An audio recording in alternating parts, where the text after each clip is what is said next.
Hello and welcome back to another episode of the Keeping It Real AFL Fantasy Podcast. I'm Coach Ace of the Spaceman, and as always, I'm joined by Coach of Nalvinator, Nick Allen. Welcome back, Nick. How was round one?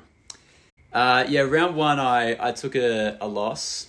But great to have footy back. Very exciting. Plenty of positives out of my team, but overall disappointing to go down.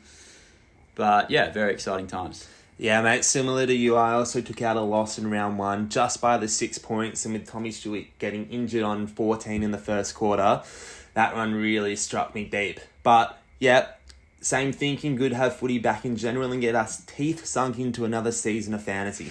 So, we're starting some segments on this podcast, and the first one is just going to be the weekly review. And in that review, we're going to have the guru of the round, so that's going to be the best performing player of the round, the child prodigy, which is the rookie of the round, and the heartbreaker.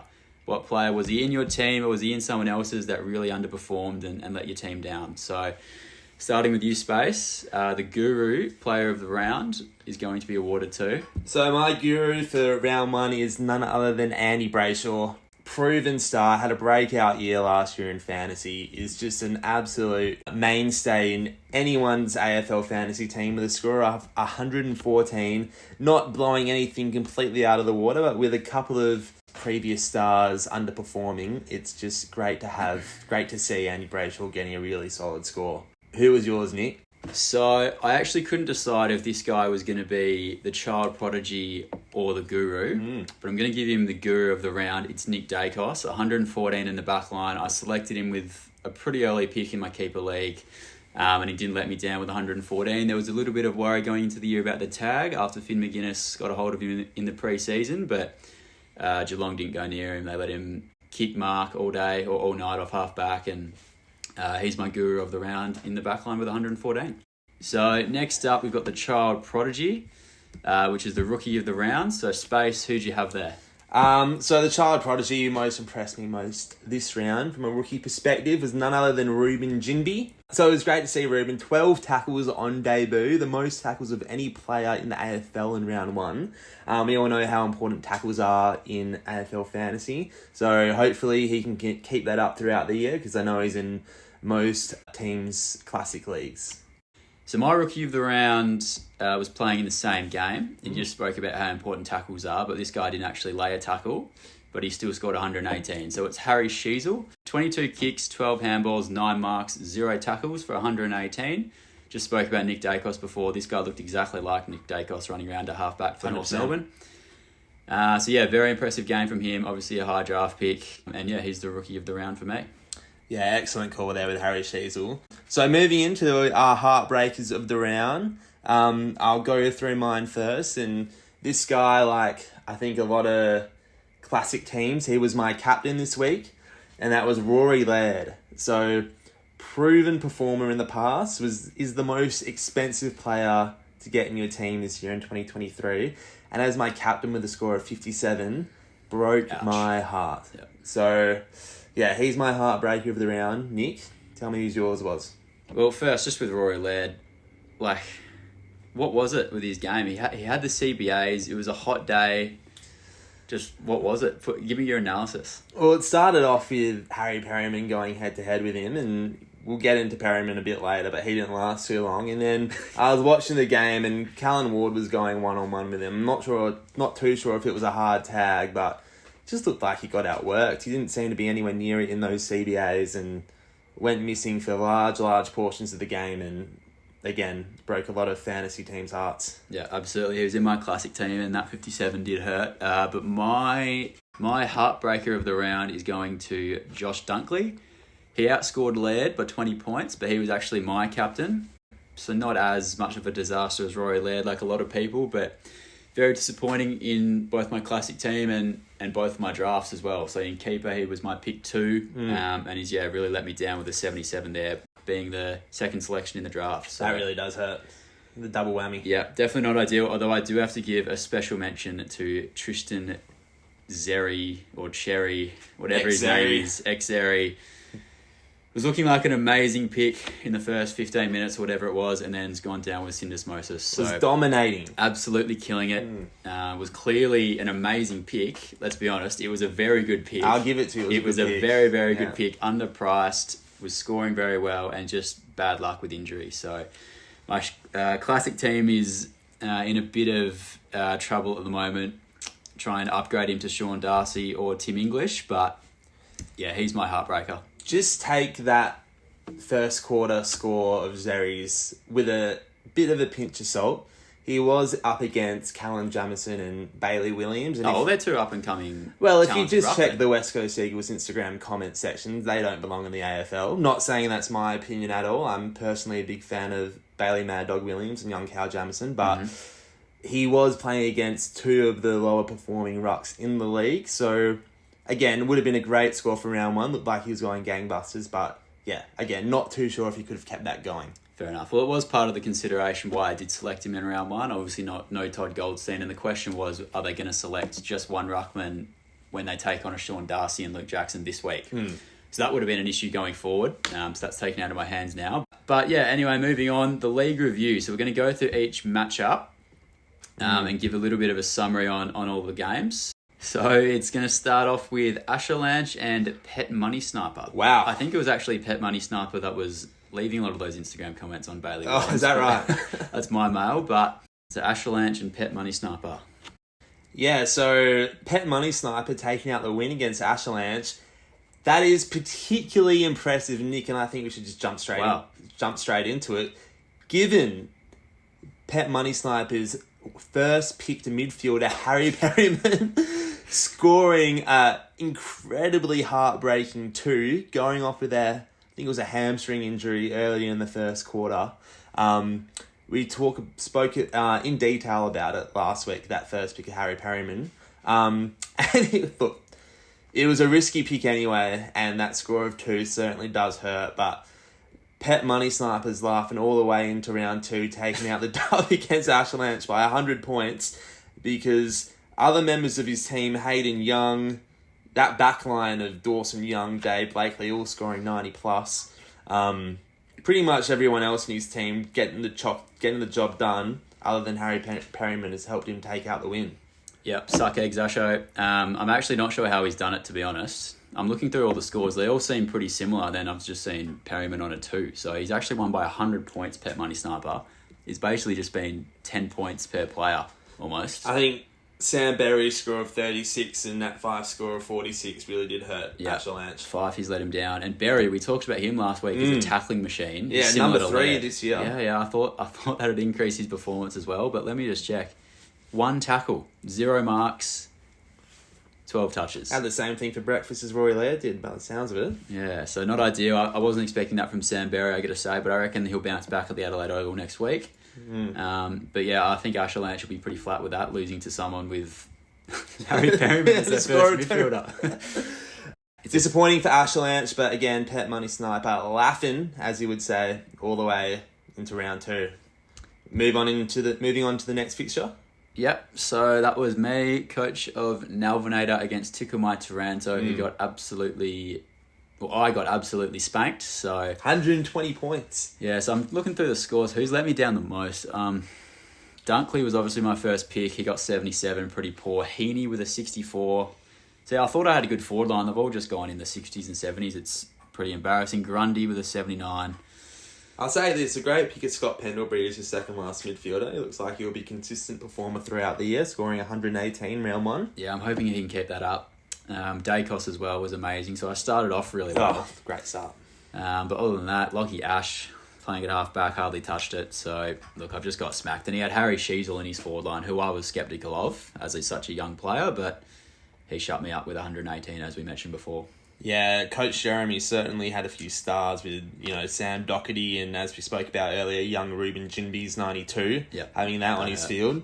So he went with the youngsters, and Jinby and Sheasel certainly provided the goods for Tickle My Taranto. Yeah, too good. Now, next up is this. Oh, this is a tight game. You'd be flat to go down by 6 points space. Yeah, as I touched on earlier, went down by 6 points to coach of Woods and Trasherlanche, Suck Joseph. Suck should be with a capital S, shouldn't it? In the title of the name, but anyway. Look, we're not here to correct anyone's grammar, Nick, but yeah, tend to agree. Tom Stewart. Ouch. 6-point game and Tom Stewart with a 14. Yeah, look, it hurt. Did he have Christian Salem on the field, or has he changed that since? No, that must have been changed since. You remember?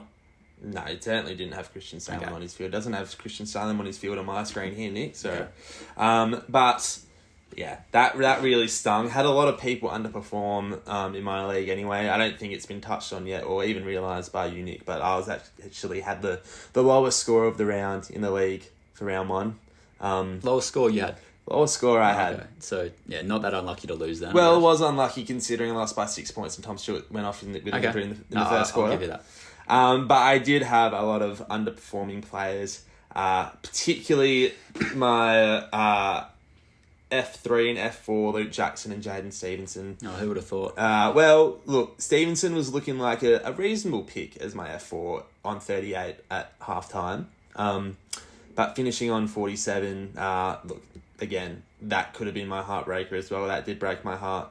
But again, happy with Riley O'Brien, much maligned when I drafted him, but I think he's going to score those consistent 91s throughout the year. So I think it was Coach Jacob Lennies who said he'll be a great Sandfield player this year. So suck eggs, Lenny. Obi-Wan Kenobi against we'll touch on Woods and Trash Lance sucks team. Okay. Couple of decent performers in there, like his 2 top pick mids, Tuke Miller and Jack McRae, 108, 107 respectively. Yeah. Really good picks, consistent performers. They'll be great for the next 5 to 10 years, you would have thought. Maybe not 10 years, next 5 Yeah, I think years. you exaggerated a few in the last podcast. Like a Nick Dacos will be good for next 10 years. Isn't he like 26 now? Is he going to play until he's 36? Nick Dacos? Sorry, Josh. There were some players like that I feel like you really exaggerated how long their career will go Josh for. But that happens in a podcast when you're speaking. Look, I got excited about Josh Dacos. I got him in my team. He looked really good last year and in the preseason. And yeah, look, maybe I did get a bit too excited, but no harm, no foul. Yeah, that's all right. So who comes on first, Stuart, for you? Well, Jeremy McGovern had a really good game last week and he's sitting on my bench. So he's probably the most likely at the moment, but I haven't made a final decision yet. Nice. Okay, so Obi-Wan Kenobi against Lennies. Both scored pretty well, but Lobi's smacked him by 150-odd points. Great score by Lobi. Yeah. So, just looking through his midfield, some stars there. Brayshaw, Petrarca, DeGoey, and then some solid scores from Cher Rashid and Nozzer Anderson. But look, it's Sick Dogs 130. Yeah, that's big. That's big. You see that game? I actually didn't see that game. No, neither. Cool. See Dylan Moore that game? No, I didn't. I still haven't seen Dylan Moore. I'm sure he scored well, though. We'll probably get to him soon. The forward line we touched on last week, so Ben Long, Tom Papley, Nick Martin, and Brad Hill. Hill and Martin scored okay, probably, as you'd expect, or even a bit better. But Papley and Long, they were probably never going to be stars of his team, were they? No, it's certainly not. And so interesting. Sorry to cut you off, but I've just seen Harry Himmelberg in Jakey's forward line. Oh, we did touch on this last week. Yeah, we did, and I didn't see all of this game. I saw snippets of it on KO. But I saw Himmelberg taking a kick out at one point. I don't think he played the whole game in the back line, but he went through the defence at some stage. So this could be a really good pick. Well, I'll have to check the tapes on this, but that might have been when GWS were down by 30 points. I think Coach Kingsley might have sent him back to help steady the ship down there, and which did help them in their comeback. Don't quote me if that's exactly what happened, but I believe that is. Yeah, other than that, solid backline from Jake, but yeah, Obi-Wan Kenobi just too good on the day, I think. Yeah, I would have thought Jacob Hopper would have got a bit better than his 71. He'd certainly hope to score some bigger scores than that throughout the rest of 2023. So I know you were eyeing him off. What makes you think he's going to have a big year? Well, just in Richmond's midfield, he'll be... In these last couple of years, he's been stuck in a GWS midfield littered with stars, so CBAs were limited. So coming into Richmond's side where, him, Taranto and Presio pretty much going to dominate their CBAs, I would have thought 90-plus average would be expected. All right, so Lincoln's selection of players who we're going to have on the podcast very soon. Yeah. So maybe he can explain his team a little bit more, but... Certainly. He won by 9 points against Lancashire Hull Destroyer. A couple of great scores there. So he had Luke Ryan with 156 and still took an L. That hurts. Witherden, is he going to be in the team going forward? Not after last week's performance, I wouldn't have thought. So he's gone LDU, who got 108, and Tom Green, probably one of the best picks with 128. He looks like he's ready to absolutely explode this year. He's looking trim, Nick. He's looking real trim. He looked real cut, didn't he? No, he didn't come into the league looking like that. No, he had no chicken schnitzel burgers at halftime anymore for Tommy Green. Definitely had the puppy fat when he came into the league, but he's really trimmed up. Luke Shuey, I don't know if he started with him from memory. Might be wrong. Luke Shuey's on his bench. Oh, on your screen? On my screen, he's on the field, so he must have had him on the bench and then brought him on. So he scored really well. He looks like he could be back to his best. Oh, I think so. Laddams. Yes. Hang on. I thought Lincoln's selection of players selected Peter Laddams as his third ruck. Yeah. Bit of extra security in the ruck department for Link, but he must have dumped him for someone. Wisely, I would have thought. Yeah. But Laddams score of 78. As long as Hickey stays out of the team without injury, I'm not too sure what his return to playing time frame's looking like. But I think Peter Laddams is a very solid pick. Yeah, especially off the scrap heap. So he's got Proust on the bench. I remember he had him on the field initially, and I said he was above Flynn, but Flynn actually got picked. So Nalvinator was wrong there. Yeah, Spaceman was right. No, I don't think you were right. I think you just questioned it. But anyway. So that is the last match of round one. So some pretty similar scores all around. No one really standing out. Maybe Lincoln's selection of players with 1,370. Top scorer of the round. Yeah, with the top score. So I think Launch's Hail Destroyer can certainly find himself unlucky. He's only scoring 9 points less than Link. So second highest score of the round, but still lost. So that's flattening. Now, so we got hundreds of emails into the show about people wanting to be the first guest. Lots of texts as well. Yeah, so it was very difficult to decide who was going to come on first. Very popular show. We actually got high into the 70s as we record now 1 week later on a Tuesday night. The YouTube video was high into the 70s in the view counts. That was a lot higher than we expected. Considering there's only 10 people in the league, unless certain members are watching it multiple times, high 70s is mighty impressive. Yeah, so I am curious if it's just people rewatching it or if there's just some random people out there that are tuning into our... I think it's gone out into the ether, word of mouth. So hopefully we can really take off, but... It was tough to decide who was going to be the first guest, and I think the most fair way to do it was just to get the highest score of the round on. And also it's easier to contact him because he's my brother. Nice. So Lincoln's selection of players, he's the first guest on the podcast. So welcome to the very first guest of the Keeping It Real AFL Fantasy Podcast, coach of Lincoln's selection of players, Link Allen. Welcome, Link. Thanks for having me, Spaceman Nalvinator. Great to be here. I really enjoyed last week's episode. It's good to have you on board, mate. You're a long-time contributor to AFL Fantasy. It's good to get a fellow guru on board to chat all things fantasy. So, Link, any feedback on the first podcast last week? I assume you listened. I did listen. I thought you guys were pretty good. I think I just had a little bit of a chip on the shoulder personally with how my team was rated. But in terms of the content itself, I thought you did a great job, guys. Thank you, Link.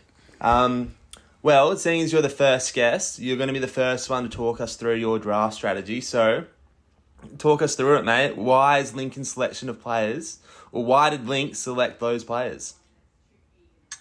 Well, firstly, I'll just assume that you got me on first because I scored the most points last round. And just to talk about my strategy, well, similar to what you guys mentioned last week, it was my first time really sinking my teeth into a keepers league sort of draft. I've been obviously playing Classic for a long time and done my draft leagues, but never this sort. So did a strategy going in. I sort of just made it up as I went along, but I knew there were a couple of players I wanted to target.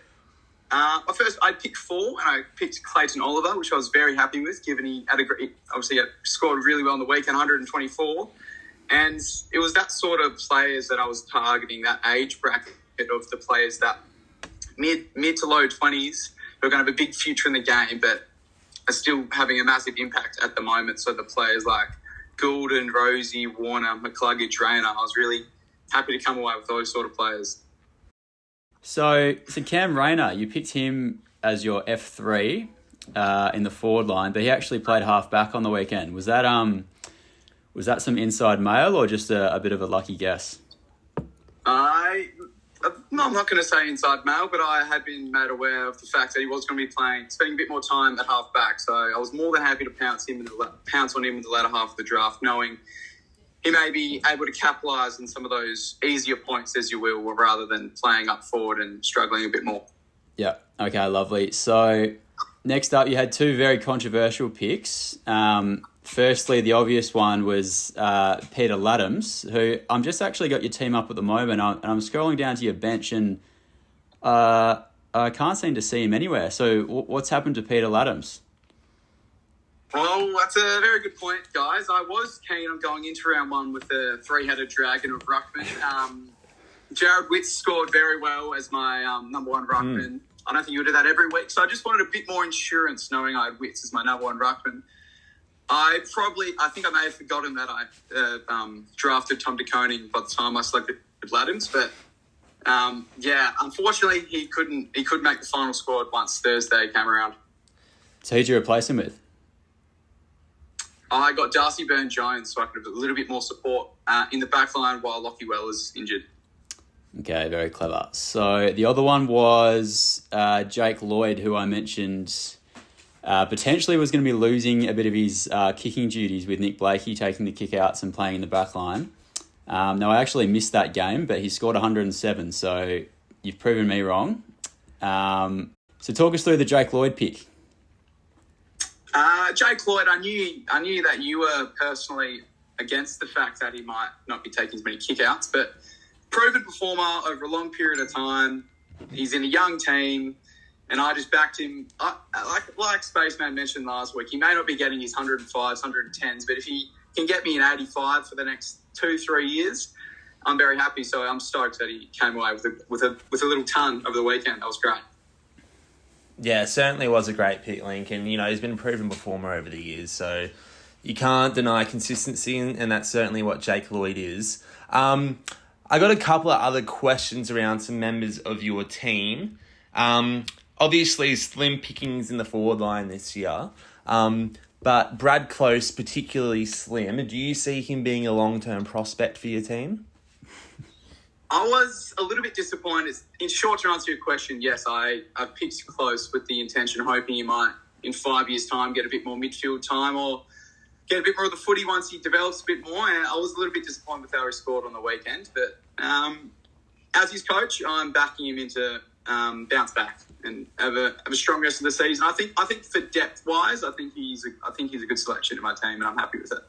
Follow-up question to that. So you touched on your depth. I'm just looking at your bench now, and of your 10 bench players, you had 7 DNPs. So are you expecting these players to play soon in the season, or is this just a complete misread in your draft strategy? I would not call it a misread. I think Lockie Weller is playing this week, whether that's at AFL or VFL level is yet to be determined. So he should be coming back soon. I've got a couple draftees, Jai Clark, Edward Allen. Hopefully they can, they're obviously players of the future. So I've already ticked off 3 of those players. So I don't think it was misread at all, Spaceman. No, good answer, fair answer. I've just got something that's come across my desk here, Link, and I'm not sure if it's true. I'm not sure if it's a credible source or not, but is it true that you're actually housemates with one of the members of your draft team? Yes. So me and Jake Lloyd are...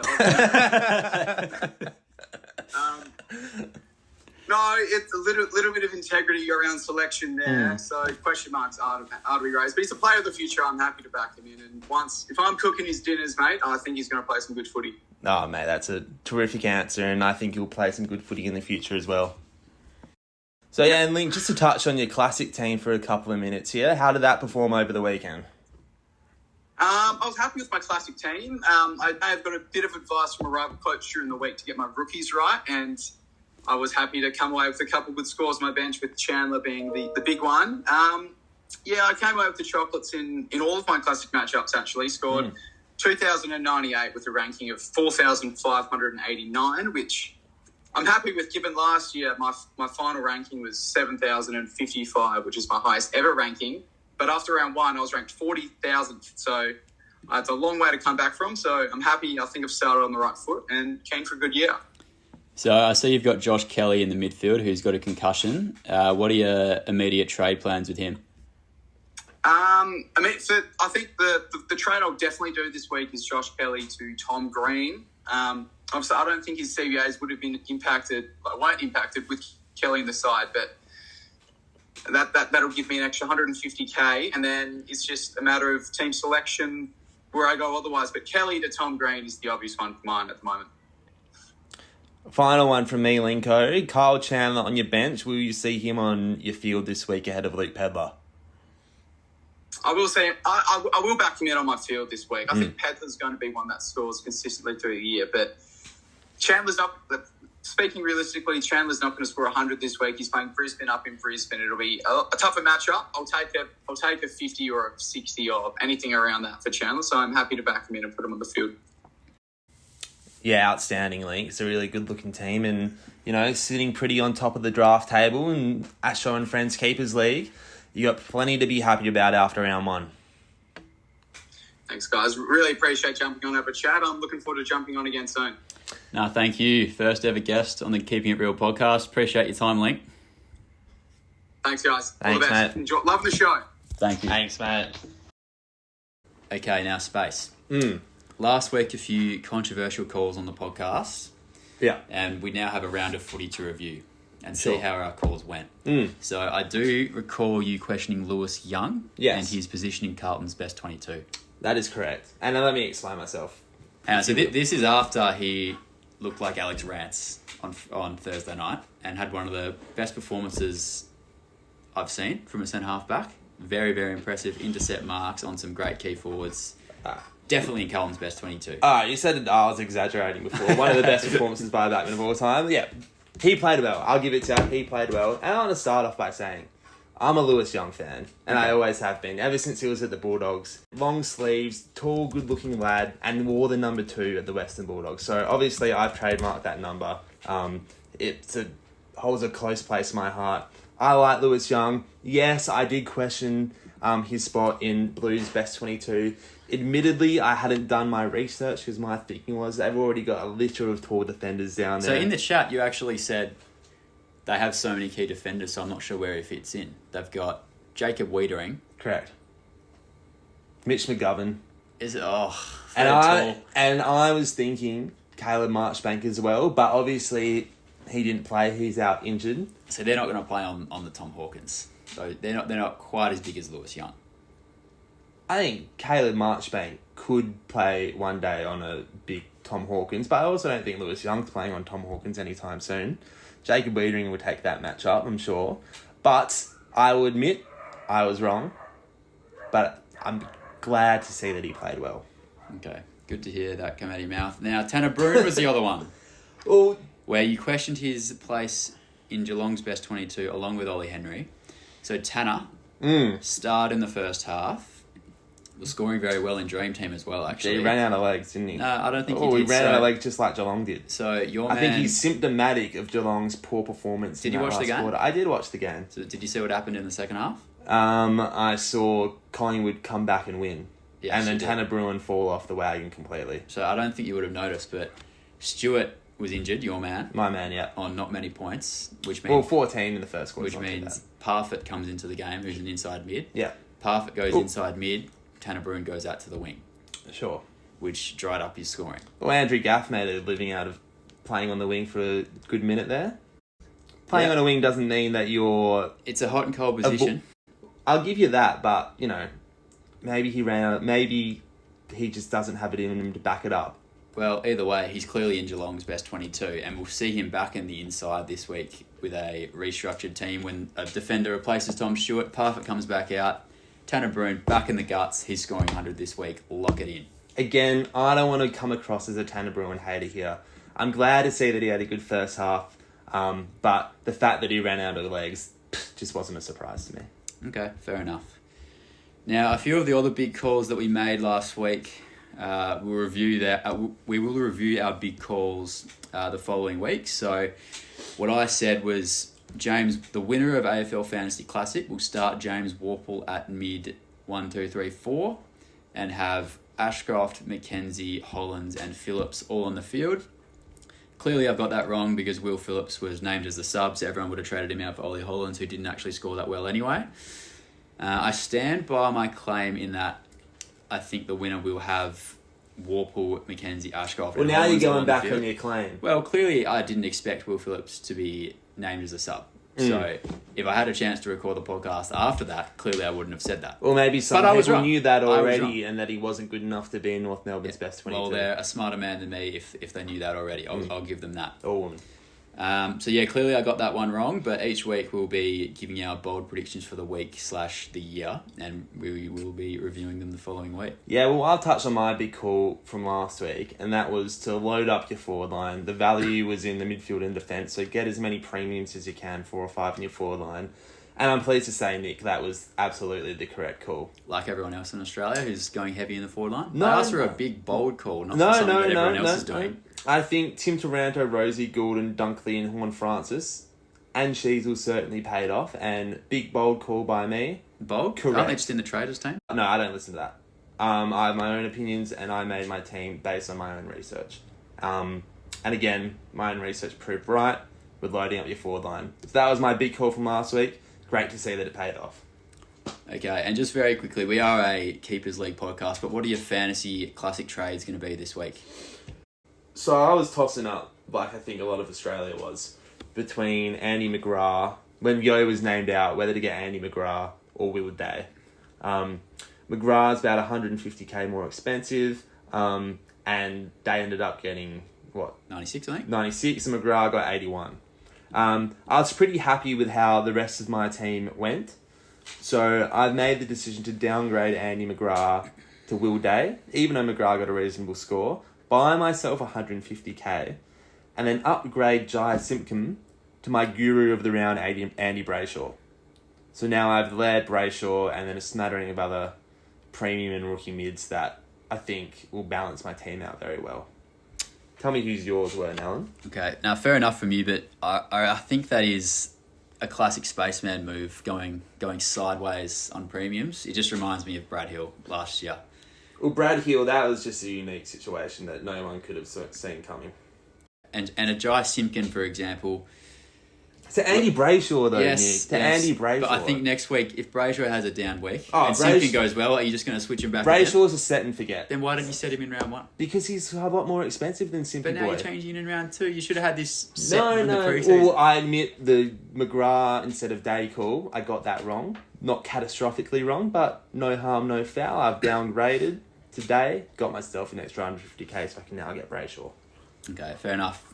Who are yours? So for me, obviously I had Xeri, so absolute disaster in the ruck, and I used the rolling lockout to my advantage, and I got a bit lucky actually. I had Andy McGrath as my D3, and I downgraded him on the Sunday morning to Will Day, who actually outscored him even though he's cheaper. So that was a great move, bought me I think 180k. So I had that already sitting there, the 180k, and then I'm going to go Miller Bergman. Sorry, I'm going to go Cash Cowan, Lockie Cowan to Miller Bergman. Which buys me a little bit of cash, not much, and then I can go Sean Darcy. How did Miller Bergen go round 1? 40-odd, 46, outscored Cowan, and he's cheaper. Look, I don't love the move, but I just needed a few more dollars to get to Darcy. If it wasn't that, I'd think about downgrading Laird and then going to Tim English, but I'm going to back in Rory Laird, and I actually think I'm excited about Sean Darcy this year. I think he can do big things, even with Luke Jackson. Didn't affect him. He still had the majority of the CBAs last week. So Good call. I'm backing in Sean, and they're my trades for the week, for now at least. So for the folks listening at home, we do post this on YouTube. So let us know in the comments what your trades were, and if you have any feedback on what we've decided to do with our teams. Yeah, constructive criticism obviously welcomed, and don't forget to like, share, and subscribe as well. Certainly. And now, like we did last week, we're going to give our big call for the upcoming round. We're going to call this Real Talk. Real talk. Keeping it real talk. Maybe just Real Talk. Yeah. Okay, so the Real Talk big call, next round for me is going to be Tanner Bruhn. We touched on him before, so he's going to be back in the guts for Geelong. Parfitt will be the sub, no injury. Tanner Bruhn in the guts, he's scoring 100. I wish him all the best and hope his petrol tickets don't run out like they did in round 1. Okay, fair enough, hater. So, not a hater, but wish him all the best. Okay. So my big call of the round is Josh and Nick Dacos to combine for 250 points. Wow. Yeah. 125 each. That's the math. Who's going to get the more? Who's going to get more? I'm going to go Josh. Big call. Did you hear Kenny Hinkley on 360 last night? No, I missed that one. So they were. So he was asked about Nick Dacos. Robbo basically put it to him and said, surely you're going to tag this guy. He runs around doing whatever he wants all day. And he basically said that, no, they've got some dangerous forwards. They're going to back in Willie Rioli and these types. Is Orazio playing? I think he still is. Orazio and these guys, he's going to back them in. He thinks they're dangerous getting out the back. So they're just going to go head-to-head with Dacos, I think. That's what I was reading into it. Mm-hmm. Don't think Kenny's playing some mind games? No, he obviously didn't want to say it straight up. We're not going to tag him. But yeah, he might be playing mind games. He was speaking to Fly. They were both the guests on 360. Right. So yeah, I'll back that in. I think Nick's going to go big again. I am curious who's going to be the first team to tag him. Yeah, I agree. I think he needs to be tagged, but going from Kenny's advice, I'll back the Dacos boys to put in a couple of big scores this week. Well, that wraps up the second Keeping It Real AFL Fantasy podcast. Nick, as always, been an absolute pleasure. It sure has been, Space. Yeah, pretty good second episode, I think. Yeah. What do you reckon? Better than the first? Yeah, I think it ran a little bit smoother. Not that last week was rough at all, but I think, it was great having Coach of Lincoln selection the players on as well. Yeah, and it's good that we, 2 weeks in a row, haven't taken any second takes. We've just gone bang, first go. So that's been pretty impressive. Yeah, no edits again. It's brilliant. So, yeah, we touched on it earlier. Leave a comment below. Don't forget to like and subscribe. Like and subscribe. Thank you. Cheers. See you next week. Dude!